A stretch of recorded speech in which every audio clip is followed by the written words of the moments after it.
শিবিরের ছেলে ছাত্রলীগে ঢুকাই দেওয়ার পরে সে আবার শিবির হয়ে ফিরে যায়, কিন্তু ছাত্র দলের কোনো ছেলেকে যদি ছাত্রলীগে ঢুকাই দেন সে ছাত্রলীগই হয়ে যাবে, সে কিন্তু ফিরে ছাত্রদল হবে না। আমরা জানি না, এটা আমরা বলি কেন, কারণ শিবির যে আমি বলেছি শুরুতে যে ক্লাস 6 পড়ুয়া ছাত্রকে রিক্রুট করে, তাকে তৈরি করে প্রায় ক্লাস 10 পর্যন্ত। ফলে তাকে যে মগজে মেধায় মননে যেভাবে করে তার রাজনৈতিক আদর্শ ঢুকিয়ে দেওয়া হয়, ওখান থেকে সে আর জীবনেও বেরোতে পারে না।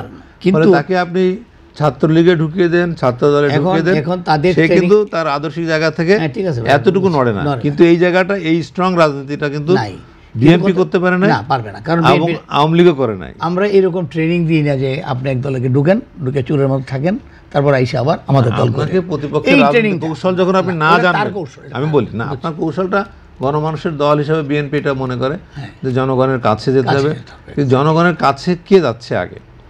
ওই ছাত্র শিবিরের ছেলেটা তো এখন গ্রামে যে তার রাজনৈতিক আদর্শ প্রচার করবে, কিন্তু আপনার প্রধান হাতিয়ার ছিল ছাত্র দলের ছেলে 90 পর্যন্ত।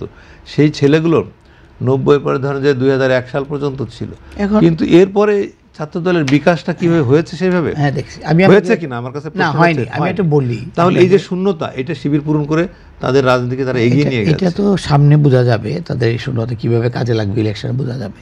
একটা কথা বলি, বিএনপি রাজনীতিতে বা জাতীয়তাবাদী দল ছাত্র দলের রাজনীতির এক ধরনের ব্যর্থতার বড় নজির কি? ব্যর্থতা না, তাদেরকে এইভাবে ইউটিলাইজ করা হয় না। আমরা ছাত্রদেরকে এতটা ইউটিলাইজ করি না। ওভার ইউটিলাইজ, নার্সিং এর অভাব কিনা না, ছাত্র রাজনীতিতে নার্সিং অভাব হইলো এটা যে 17 বছর তো আমরা নার্সিং তো অবশ্যই অভাব আছে। 17 বছর আমরা কাছেই যেতে পারি নাই। ছাত্র শিবিরের তো নামও নাই, তাদের এই কাপড় চোপড় ঢিলায় ফেলায় নাই।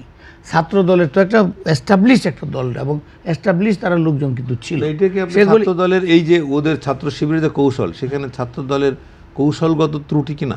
না, আমি মনে করি কারণ এইটাই হচ্ছে যে বিএনপির রাজনীতির আরেকটা ভুল। আমরা একটু সংকটটাকে বুঝতে চাই না, আমরা কিন্তু এটা চাই না যে আমাদের ছেলেরা কোনো একটা